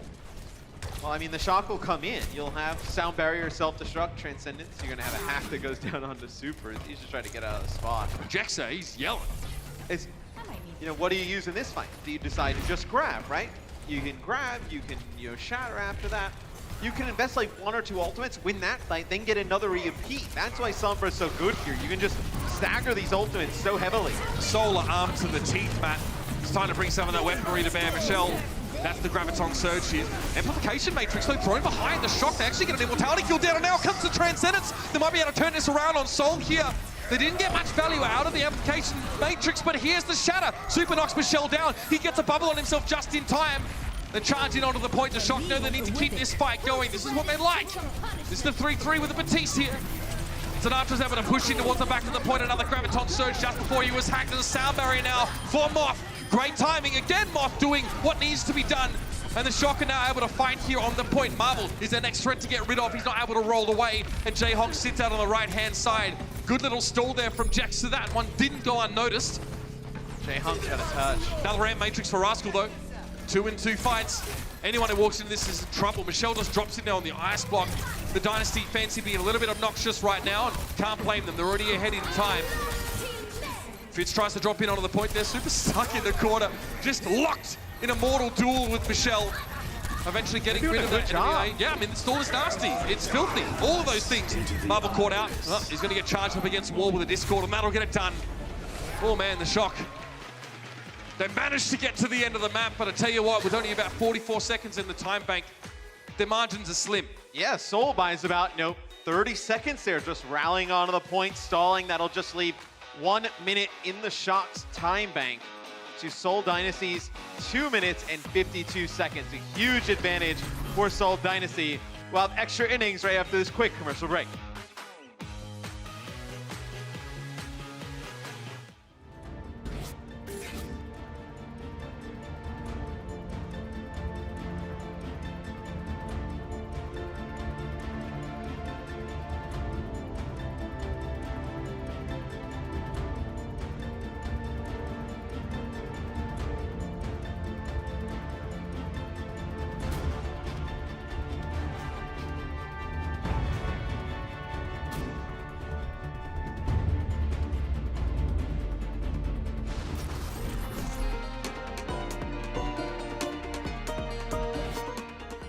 Having the lesser time bank remaining, the pleasure of attacking first falls to the San Francisco Shock. And they barely got it done last time around. Yeah, in fact, point A was the nastiest for them. Seoul Dynasty comes out, no surprises. This is exactly what they ran on defense the first go around. Sombra, Pharah. Both of those heroes as well. We kind of talked about how difficult Wrecking Ball is to track down. Pharah up in the sky, using different buildings for cover and whatnot. Just tons of spam, AoE damage, really difficult to track. You're trying to track the Pharah in the sky. You're getting shot in the back by the Sombra, the Wrecking Ball running through you. A lot of just really annoying things for the Shock to deal with here, especially with only a minute to go. And all they can do is try and stand inside. The Dynasty darkening the sky with arrows, and the Shock have to fight in the shade. They get rid of Marvel first, though. Rascal says, well, Fletter, I can't do anything about you, so carry on. Fletter forced to back away, though. He does have his pocket there. Jexa giving him the healing, and the Dynasty have had to cede control of the point for the time being. Michelle a little low as he heads across the edge there, and Super has to get out, get healed up quickly. Violet chasing him, parrying him there. They get fought with a pile drive. Super's in trouble too, we got hacked. Violet has to use a biotic orb just to keep his main tank up, and Choikobin demeched and dealt with. Flatter another barrage there. Super jumps away desperately. Can't avoid him for long though. Flatter is coming for you. And across the point, it's just Violet really left now. Mothie's on his way back in. There was an EMP there. That is a big one. The follow-up though is non-existent. The San Francisco Shock, their engines sputter. It's just gonna be the wrecking ball on the point now. Choikobin scruts his way through. Sorry, Shock fans, that won't get it done. They go for the Sombra play on offense there. You know, a minute to go in your time bank. I think the Sombra is a pretty strong pick in that you can build up EMP quick. Now, they get the one hack on Marvel. They're able to take him out basically instantly. I mean, you don't get that type of play. You don't build up 68% on the point. So now we'll have Seoul Dynasty. 2 minutes and 52 on the clock. So what defensive comp do you need here if you're the Shock? So do you play, you can, if you want to commit and play triple tank, triple support, I think you have to play the Winston version of it. The bad part for the Shock would be that if they come out with the Winston version of it, right, then you probably see them switch to a Reinhardt-based composition with some Sombra in play. So I think what you're seeing now for the Shock's probably their best option. You keep the Winston in play, and you bring Sombra into the equation. Violet will also play Ana here, so something we have not seen so far in this matchup. Brigitte preferred over the Batiste. Again, when it comes to shutting down a Sombra or a Wrecking Ball, that extra stun is a long way. And I think you can get away with playing the Break here and not the Batiste because you have the extra healing power of Violet on the Ana. If you were to have him play, like let's say the Zenyatta or even Moira in this instance, you would probably need to see Rascal play the Batiste. Choikobin wringing his hands out there on the stage. The Shock gearing up now for what's going to be a tough hold. And we've only seen Violet play 2 minutes this stage of Ana. So as I mentioned earlier in the season, in the series, when he was playing a lot of Moira, and you were kind of like, oh, where's like maybe an Ana pick, or going back to Zen? We don't see this often, so this is a very rare sighting here for the Shock. All right, it seemed as if the Dynasty would switch it up a little bit, and they do. So Fletter goes to the Brigitte. Now Michelle is going to be on the Pharah. Fitz already looking, and this is how the Shock have to play. They have to split their forces, and this does mean that, like Fletter did the last time around, Pharah can get in and get around that Diva. It's a little low, has to translocate out fairly early. Only 22% that EMP gathered so far. Keep an eye on the top of your screen. Yeah, this guy here, Michelle, Rascal. Okay, it's traded out, though. Getting rid of the Mercy is quite good for the San Francisco Shock. Maybe even the most important target. Sinatra's doing work, and he's at 76% on that EMP. Definitely what the Shock needed there after losing their Brigitte. And you see at the top of the screen that golden tick. That's all Seoul Dynasty needs to get to, is they're trying to put pressure up on the supports, up on the high ground. You see Super keep constantly jumping out there, putting pressure on Jaehong. They have Fleta on the Brigitte to protect him. Choikobin needs to be aware of where the rest of his team is. That Pharah is going to be an issue. Super gets a nano boost in, though, immediately getting rid of Fleta. He might get caught out here, though. He is hacked, but Choikobin backs him up. Now Super knows he can push forward and doesn't have to jump away. 3 for Choikobin there. And again, the two tanks, should I say, from the Shock are able to deal with a lot of them rather vulnerable targets in the backline of the Seoul Dynasty. Jaehong definitely going to be a target. Yeah, and they're trying to keep Jaehong alive up on the high ground with Fleta there as well. And then it's also a great opportunity, if they can keep Jaehong alive, for Michelle to just spam rockets down on the backside of the Winston and the Diva of the Shock, put down a ton of damage. That 2 minutes, a lot of time already gone. This EMP's got to be big. Okay, EMP comes out first from the Shock here. Jexa and Michelle are caught, and actually get rid of Jexa. Now, it wasn't a big EMP, but bringing Mercy down to earth, or she can't Guardian Angel away when she's hacked, was enough to get the job done. Fitz cleverly holds his EMP, though, and it's just as well, because the Dynasty, they don't really have one proper fight left. I mean, you're playing, this is the final fight. I mean, you may see another one after this, but it may not be a good one. Strap yourselves in, nerds. This is where it happens. 25 seconds left. Fitz on the point. And the San Francisco Shock look out from the observation deck. They know themselves that this is a very important fight. Chokobin is hacked as he flies across. There's a minefield at the lower levels. The Shock just discovered that. That's a little bit awkward for them. Marvel gets hacked up here, but they're capturing the point already. Jayhawk's down! Jayhawk's down, I repeat! Captain of the Seoul Dynasty is missing. Marvel's forced to go across the point. Michelle is taken out as well. The San Francisco Shock stand tall. Super gets his primal rage. What great timing, and Marvel can't do a thing. He's hacked, and now Fletter will get pushed away. The San Francisco Shock somehow turning this one around. Fits that on the point there, but it just don't matter. San Francisco let the wick burn down. And it's all smiles for the Bay Area boys, as they get a very cheeky map 3 win here when it looked like it was all but over. You know, we talked a little bit about the beginning of the series, but this is your stage 2 defending champions, the San Francisco Shock. And their backs are against the walls, they come up clutch.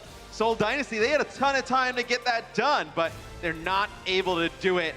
Huge hold there from the Shock to take the advantage in this series. Up 2-1, they just need one more map to put it away. We'll see if they can do it after this. The Overwatch League is powered by Intel. Game, record, stream without compromise on Intel Core i7. And by Omen by HP, the official PC and display of the Overwatch League.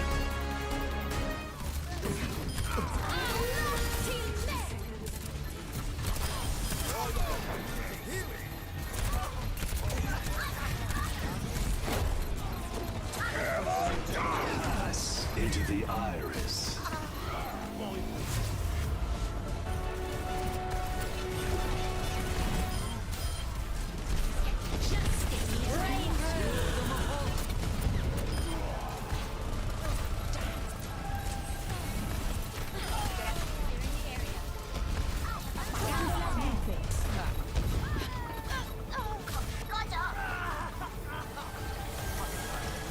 Helden sterben nicht.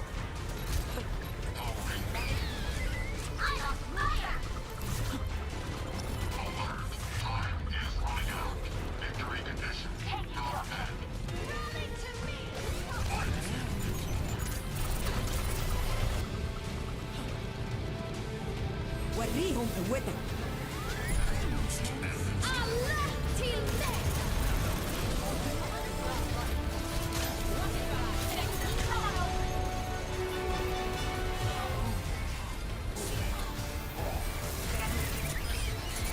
Your power's up. Get in there. Helden sterben.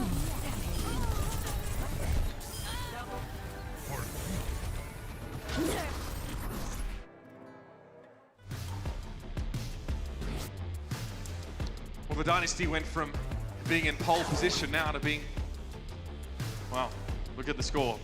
There's not much more to say about that one.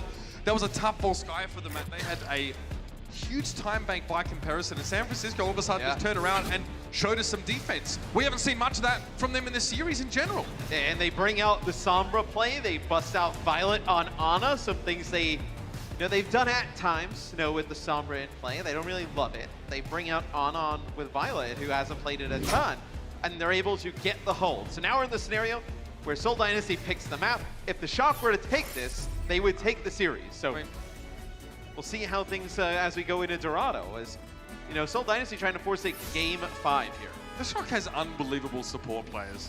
Spent all this time talking about Sinatra and Choi Coben. I agree with Bren that he's definitely a top player in the league, but man, put Violet on Ana.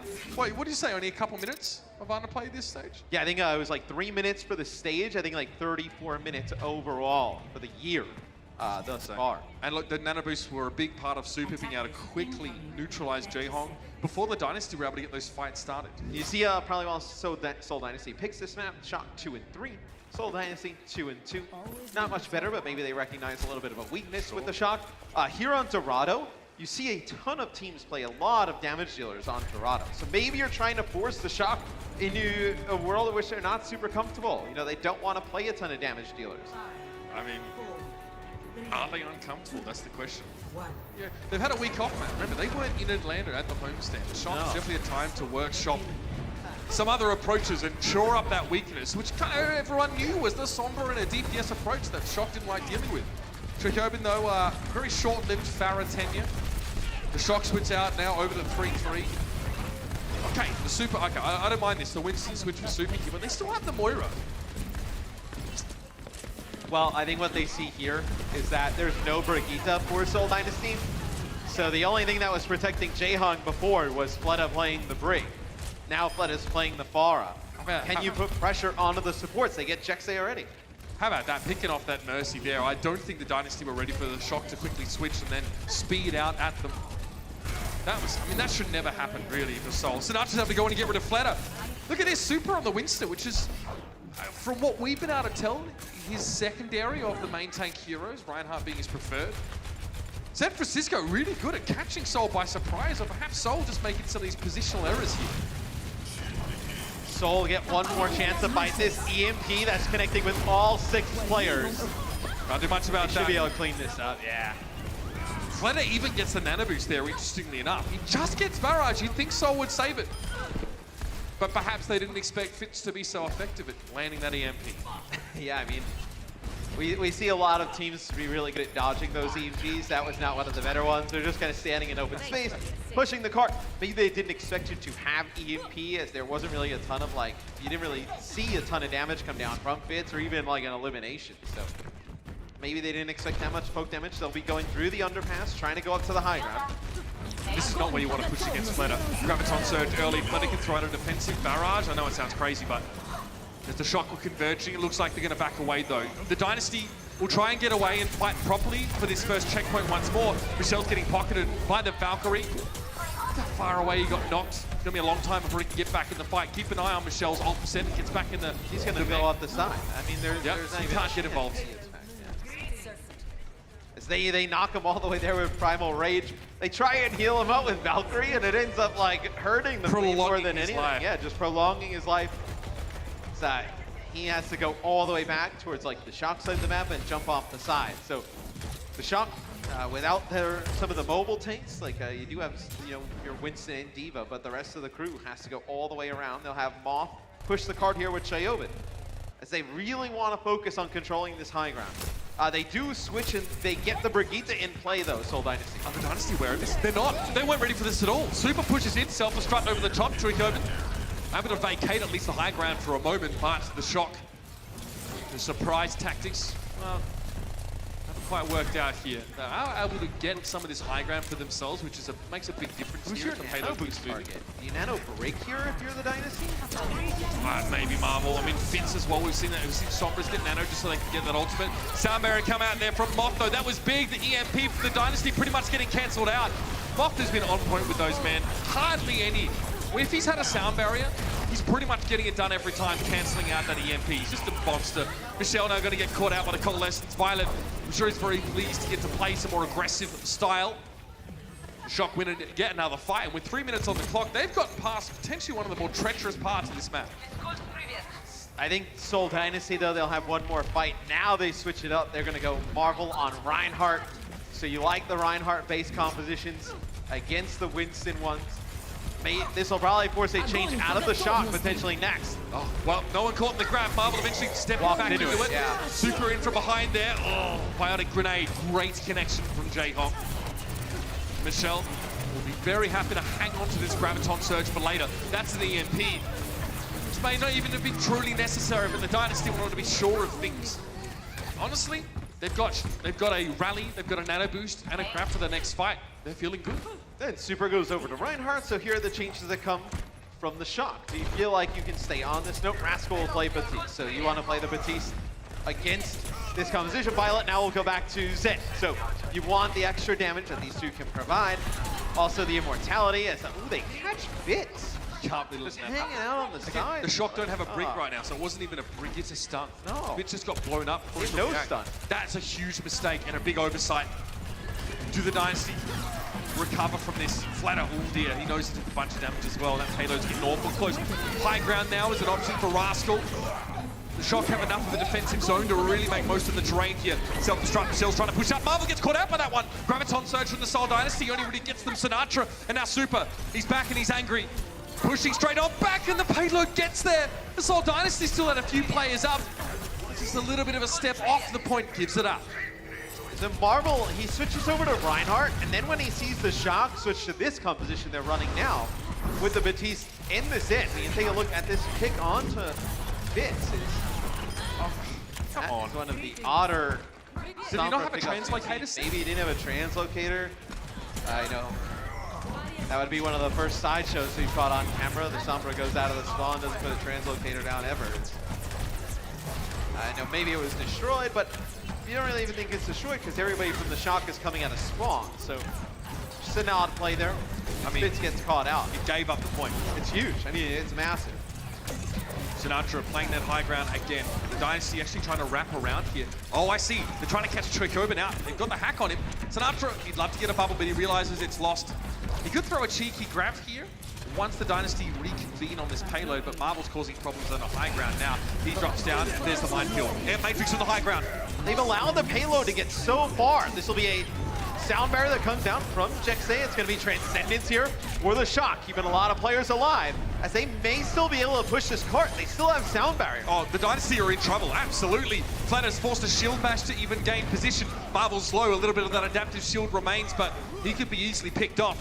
Fitz now trying to come around from the backside. The Dynasty are just praying that they can get a Graviton Surge from Michelle online as quickly as possible. But Super's just shielding. He's not giving Michelle the damage. It's ticking up so slowly. They'll get it here in just a second. Chocoban will definitely be in position to try and receive that one. Michelle, he had to go for the desperation Graviton Surge, but the follow-up for the rest of Seoul Dynasty is nowhere to be seen.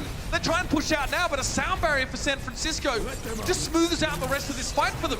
Another amplification matrix on the high ground. And yeah, that one is just for Rascal and no one else. Super gets the job done.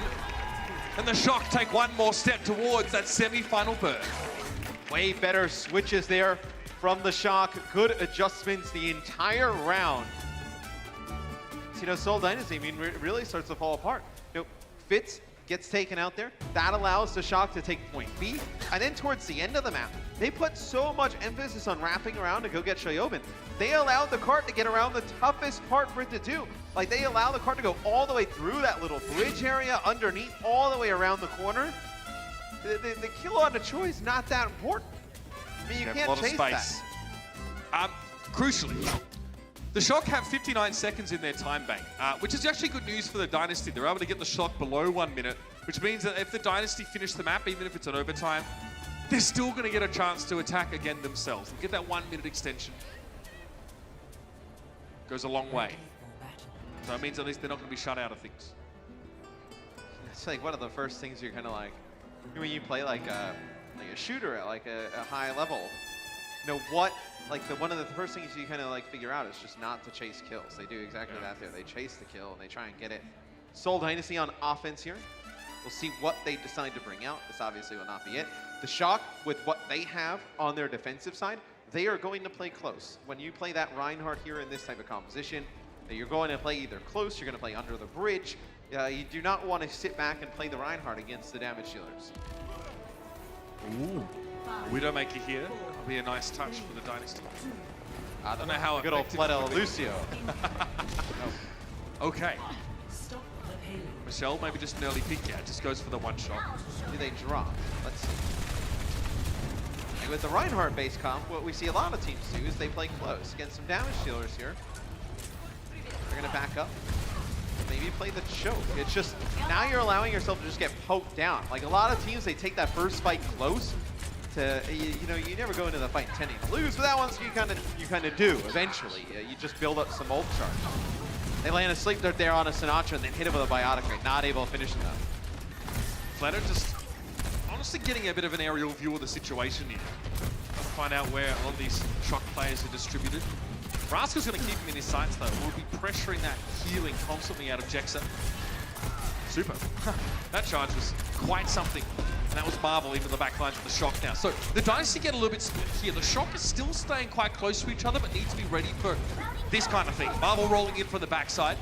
The biggest thing the Shock have done is just held pat on the payload, and they just kind of have a lot of players split off to the side. There's been no payload part. Exactly, and that's what the Dynasty really need here. They need to get the payload out of that choke area so they themselves can fan out around the fountain. They can't though. And Fleta's trying to take like a 2v1 against Rascal and Violet on the backside while Jexay's going for a res. They get the res off, fantastic, but Fleta dies basically instantly trying to fight that. so they have to wait anyway. So, you know, fair enough for the Dynasty. They build up an EMP, and yeah, it might well catch here. The shock. I mean, they've taken a lot of time off the clock already. Almost 2 minutes already. You can hide Sinatra here, though. If he sits in that corner to the left, he can avoid that EMP and land a grab. Nasty position. Rascal's so safe from here, and anyone who tries to challenge him just gets blown up. Flatter from the sky. Fitz walking in. How do you catch everybody on the shock this time with an EMP? Look at Fitz, he's trying to position himself just so. Sinatra, okay, he does get hit by that one, and Graviton Surge comes out from the shock, but, well, again, the players that were there to follow up on it are hacked. So the Dynasty are able to break through here. 2 minutes plus on the round, though. They need to get cracking. Can you challenge this one more time if you're the Shock? You do lose Moth a little bit late, but you're going to have everybody else back. You're going to have Transcendence and Sound Barrier. Yeah. And Seoul just used everything pretty much. It will be a nano boost here, but onto who? Like you said beforehand, Matt, there's no like ideal target in this comp. Maybe you give it a Fitz, he builds up another. Oh, he didn't get away. Mousetrap. Troy Coburn obviously mastered that game in his younger years. Immortality build for Rascal's been taken down, and Marvel's back in the fight now. Fletter, nano boost candidate here if you can get towards the barrage, but J-Hong's a long way away from his. Fletter almost finished the kill there on towards Violet, who was actually knocked out of LOS. And that's a sound barrier for the Shock. This gives them time. This is so crucial. Fletter now forced back. Shatter from Super. Looks like he was trying to, yeah, okay, he was trying to connect on towards Marvel, who was finally picked up. Fletter drops in, no gets with a Violet. Barrage, though, doesn't look as good. 53 seconds left in the round. Super charging out of the way. Sinatra is very charged up, though. Fletter needs to respect it, but Sinatra's looking elsewhere currently. Fitz at least is dealt with, so the threat of the EMP is going to be deferred somewhat. But he will be back, and when he is, it's going to hurt. I think the Shock are right to let this one go for a bit. You have Violet come back on the Wrecking Ball here to try and stall it. Rascal as well. Violet gets one. He connects with the Sombra. But right now, it's just Rascal on the point on Moira. Everybody else trailing back. Like, you feel good if you're the Shock, man. I mean, you make the Dynasty spend 4 minutes to get that first checkpoint. I mean, look, if you're the Shock, you completed the map. You have 59 seconds in the bank. You'd have liked more, but they have to complete the map. They have to, if you take a fight here early, they use some of these ults, you come back, you win the next fight. We've dwindled about a minute off the clock just in that interaction. You win another fight. You potentially hold here at point 2. Fletter just used the roof to slide down and stay airborne for longer, give him more time to get his cooldowns back. That's an EMP. That's on the 4. Moth didn't have a sound barrier, and he was hit by it anyway. Fletter gets the barrage. Farah, such an issue with Violet very far forward. Just trying to get some shots in. Well, this is fine. It's clock burning down. You're building a little bit of ultimate charge. You come back with a grab, right? You'll be able to, off that grab, you'll be able to build some ultimates as well. Probably a Transcendence, maybe a sound barrier. I mean, you knew you were going to get hit. You knew you were going to get rolled in that fight. Yeah, I mean. Tank ultimates for Seoul Dynasty. Self-destruct is going to be an interesting one. And of course, the nano boost is here. You know where that will go in this fight. Sinatra has a Graviton Surge. They've lost 2. Great placement from Michelle. Violet knew about it. He's trying to back away. Airborne Graviton Surge. Sinatra, Chief just called. He said that is super not it. Yeah, and if you want to invest in this, you have Sound Barrier. They're going to do it. They want the investment from Seoul Dynasty. They want to reset the ultimates across the board. All except the EMP. They get it out of Seoul. This means the Shock are gearing up for a real final stand here on the last phase of the map. The Dynasty look good now in time bank. They'll come back. They'll have Transcendence, Self-Destruct, Shatter, and Ant Matrix. They swung the ultimate economy in their favor from point B to point C. Now they give up a section of the map to do so. Yeah, they do. I mean, that's your downside of it. But, you know, unlike how the Seoul Dynasty played it, I don't expect them to kind of allow the payload to go through this underpass at relative ease. You can play that choke hard. Here, over to the Sombra map. I mean, why not? Yeah, you have a good chance of building an EMP. You use like 2 of the 3 of these ultimates. You win that fight. You build the EMP. You're looking pretty good to take the map and the series. A lot of free progress though. EMP barrage comes down. No, the Dynasty saw the Shock coming and they cut them to the quick. Down to 4 of the Shock, and they're just going to back away. The Dynasty don't want to let them do this, but nicely done by Troy Coburn there. Can he keep Rascal up? He can. I mean, the EMP is huge there. I mean, Fitz connects to like 3 players. All those ultimates the Shock built up, they're not able to use any of them. Oh, there's a long riding on this fight. There it is. Minefield dropped down by Marvel, but Fitz actually gets caught out by a Fire Strike. Of all things, a Fire Strike! Troy Coburn with that self-destruct finish. And the San Francisco Shock hold the Dynasty at bay, but that ult economy that they build up is gone. And you wonder how Fitz ends up dying to that fire strike. He actually gets solo shattered. Super hits a really long shatter onto him, and That explains you it. can take a look at this. You're kidding. Does Super fire it off just to clear the bites? Or is he expecting Marvel to drop down? That's what I was wondering, because I saw him use it when he went up in the sky. And Bro, that guy's brain is wrinklier than a prune. Sinatra's had a chance to build up EMP now. And the Seoul Dynasty dipped below the Shock's time bank. Now we're at parity. And the Dynasty still have a little bit further to go. Marvel got hacked there. He couldn't shield up now even if he wanted to. Yes, he's more durable, but that EMP, what the heck? Sinatra got 3, stunned up briefly after Super, trying to get a charge in very close quarters, but it doesn't quite work out. Trickhoven desuited, and the Shock might have just thrown themselves here into the worst possible place. Mott taken down.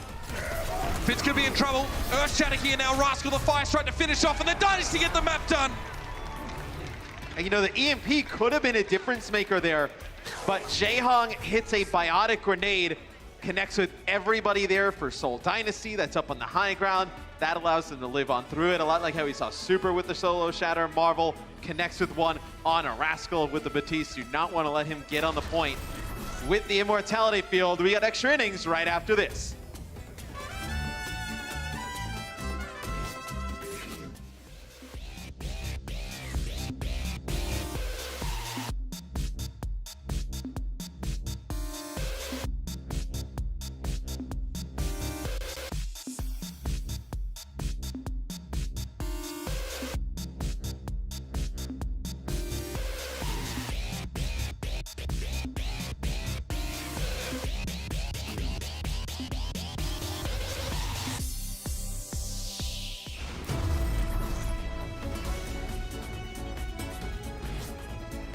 So the Seoul Dynasty, they get the map done.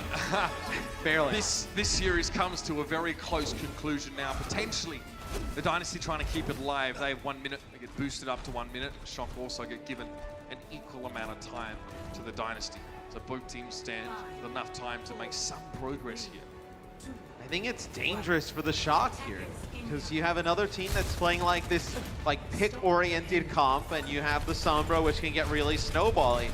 Like an early pick-off here, or like a hack and an elimination for Seoul Dynasty would be huge. You start to get that payload rolling pretty quick. Overtime push here would be crippling for the Shock. They want to shut this one down as quick as possible. All right, hack there from Fitz on a Rascal. Rascal didn't seem bothered until Marvel turned up though. Rascal able to get away. What? Flatter taken down by Trickhoven. And that was the secret weapon for the Dynasty. The point is the Dynasty get Flatter in the fight for long enough to build up these ultimates, but they got nothing. Flatter 26%, that's all. And 20 seconds on the clock. They gotta regroup here. You have an advantage with the Shock, able to control the choke with the Reinhardt. Nobody really close to ultimates across the board except for Jaehong. We'll see if he's able to build up that nano boost. Flatter will start up by trying to find some damage here. Play it safe, they have to. Last chance saloon for the Seoul Dynasty. They have to get something from this attack. Flatter will start on the rooftops. He's looking for Rascal currently, but Trickhoven is there once again! Shuts him down! The most important kill! Landed once more by Trickhoven. And what else will the Seoul Dynasty have to work with here? I think Jackson would have liked to have gone for a resurrect, but Flatter was too deep in enemy territory. Perfect response. Trickhoven, eyes in the back of his head. He sees it all, man. He sees all realities, but every one of those realities is a San Francisco Shock hold. All 14 billion of them. Fantastic stuff. I mean, we just had Troy getting gassed up by Brent on the desk, and you can see why. This player is so impactful. And the Shock, that was it. That's what they needed, a very close hold. Now it's time for them to end the series. Write another chapter here as they look for 2-stage championships in a row. Or do we get a Seoul Dynasty defense where they rise to the occasion and they get an unbelievable hold? The cart does not make a ton of progress. Still, not a ton of time. You only had a minute on the clock for Seoul Dynasty, a minute 24 here for the San Francisco Shock. But like you mentioned, Trickhoven with some big plays. He and Rascal in this series just blowing my mind. Been fantastic. And there it is. That is not far through the map. Nope. 54.65. They should have you do the insights powered by Intel. Let's get the map overview here. What are you talking about? Guys, this is not far. All right, I'll do it. Give me the teleprompter. I mean, you've got Brett on that desk. I'm pretty sure I meet the minimum requirements to be an analyst.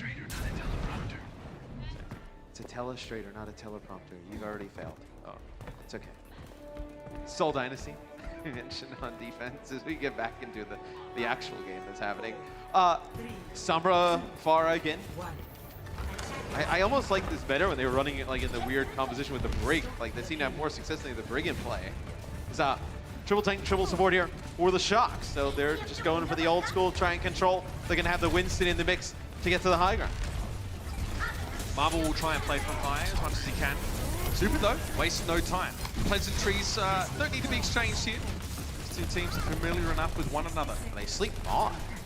Bubble there. Shock really can't afford to lose any players so early. The fight hasn't truly started, but Sinatra could be in trouble here. Yeah, Violet turns around, trying to keep him alive. He's done so. Which means Sinatra keeps this 75 energy. That's big. The Dynasty don't have Azaya. They don't have a comparable source of consistent damage. And when the fight begins, Sinatra, oh, he's got the bloodlust. He's going to push in now. The San Francisco Shock all grouped around here, the platform. And there's Jayhawk, Captain Feld, and the Shock look like they're going to clean this one up in style. Fletter can't get there. Don't matter if you got wings to fly. The San Francisco Shock will bring you down one way or another. One step closer to Stage 3 Championship. The San Francisco Shock, anything less would be a disappointment. Shock get the win. It was really the first, I mean, the series was close all throughout. The first map, though, they end up dropping. They come alive after that and take the next 3. And I think for Seoul Dynasty, it's just more questions like, this team now, we've seen they're able to make it to the stage playoffs, but they kind of fall short. A lot of the time, it's like, when are we going to see this team break through? They have the talent. They're not able to do it here today against the Shock. Definitely more of a relieved smile on many of these Shock players' faces. They knew they were going up against some tech that they just, well, they weren't as comfortable at dealing with. The San Francisco, they've had some disappointment this stage, but overall it's been good and they're not done yet. Let's now head down to the stage with Mika and Super. Thanks, guys. I got Super down here. Give it up for Super and the San Francisco Shock, everybody. That's right, congratulations. So lately, San Francisco has been dinged just a little bit for sticking to mostly 3-3 while the meta's been changing and teams have been adapting. But you guys have clearly been pulling it off. But do you feel like you have something kind of to prove in these playoffs? I mean, we did drop those few games to Houston and Chengdu, and people think, oh, Shock's not what they used to be. But I said this before, I just think those were really poor performances, and we're not going to let that happen. All right, I like the confidence. And now that you guys have moved on, and there's still one more game tonight to see, and we don't know who you're going to be playing against, but I got to know, who would you want to pick? This is kind of a new faces that we've been seeing in the playoffs, so could be fun. I think I want to play against the Spark. Any particular reason why? Because I think they're just going to mirror 3-3 and they're going to lose. Whoa! All right, you heard it here first. Mirror 3-3, gonna lose. Loving that spice. Thank you, Super. Thank you to the San Francisco Shock. Back to you, Mitch and Matt. Man don't lie. Yeah, you don't lie. He says something mildly controversial. Everyone's like, what? Of course, yeah. I mean, I understand where they're coming from. Their win rate against 3-3 comps has been 95% so far. So they're looking very, very good. Look, we have a bit more time after this now to talk about the Shock's victory in general. I think that there are a couple players that really stood out, though. I think Troy Herman definitely one of them, especially over those last couple of maps. Yeah, I think the kills that Troy Herman was able to secure on like Fleta and Jexay towards the end of Dorado were real big difference makers to be able to hold on the defensive side of things, and the Pharah is doing so much damage. Also, you get the Pharah, leaves the Mercy out to dry, so I thought Sheoban had a very good map for there in Dorado. Someone who made a difference across the entire series, as soon as he switched to Batiste, was Rascal. And of course, he's going to be our player of the match, presented to you by Omen, by HP. Very well deserved. I mean, this guy's been in, he's been in the Brig position for much of this stage. We saw the Roadhog come out as the Shock tried to devise a response to Seoul's composition. It looked alright, but I mean, stuff like this threw me for a loop. I couldn't believe what I was watching. They're the only team in the league that plays this because he's the only player in the league who can play this good. Being able to use the Amp Matrix, it's one of the benefits of having, an extra damage dealer in there who can also play some of the supports, whether it's Batiste or Brigitte, and you see, the good healing numbers, the extra boost in damage that the Batiste gave. The damage amplified 2,500, that's huge. Just a massive series from Rascal. Yeah, and that damage amplified coming at very important moments to win fights. That's why it's been so big. So looking ahead, Matt, that is now 3 quarterfinals out of the way. We still have one more to come later today. Spark versus Valiant. What are your thoughts coming into that one? Hey, you remember an interview with Super a few weeks ago where he was like, hey, who's the best team in the league? And just like every other player in the league, they say their team's the best player in the league. And Mika was like, no. Very safe. Tell me a team that's not your team. Immediately he goes, I think Valiant is the best team. That's why he's saying he wants to play the Spark. The Valiant have been that good in this stage.